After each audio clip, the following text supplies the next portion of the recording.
পেটে খাবার জোগাতে মিয়ানমারের সাধারণ নাগরিকদের বেহাল দশা। খিদের জ্বালায় অনেকে বেছে নিচ্ছেন বেআইনি পথ। বাদ যায়নি নারী চিকিৎসক এবং নার্সরা।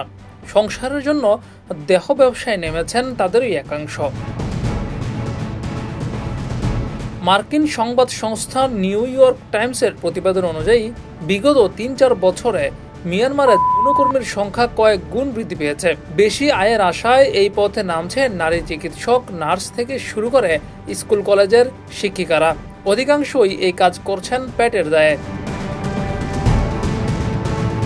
গৃহযুদ্ধ এবং কোভিডের কারণে গত বছরগুলোতে হু হু করে নেমেছে অর্থনীতির সূচক। মুদ্রাস্ফীতির হার বাড়তে বাড়তে পৌঁছে গিয়েছে 26%। ফলে বাজারে আগুন দামে বিক্রি হচ্ছে নিত্য প্রয়োজনীয় সামগ্রী।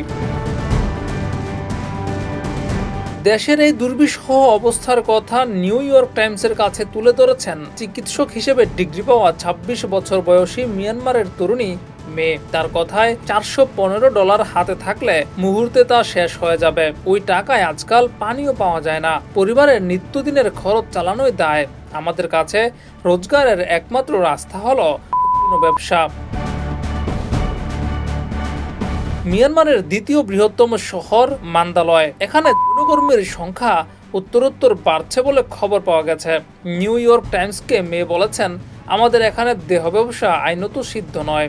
শহরাঞ্চলে, বিশেষত যেখানে বিদেশি পর্যটকদের ভিড় লেগে থাকে, সেখানে ডেট গার্লদের দেখা মিলবে। এরা প্রত্যেকেই কর্মী। পেটের জ্বালায় ডেটিং এর নামে এই পেশায় নেমেছে তারা।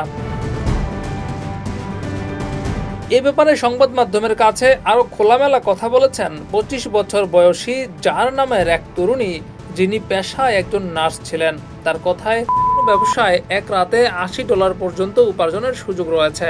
মাসের হিসেবে টাকাটা অনেক বেশি। প্রথম এই কাজে লজ্জাও পেয়েছিলাম, তবে এখন টাকাটাই প্রয়োজন। ডেস্ক রিপোর্ট, যুগের চিন্তা।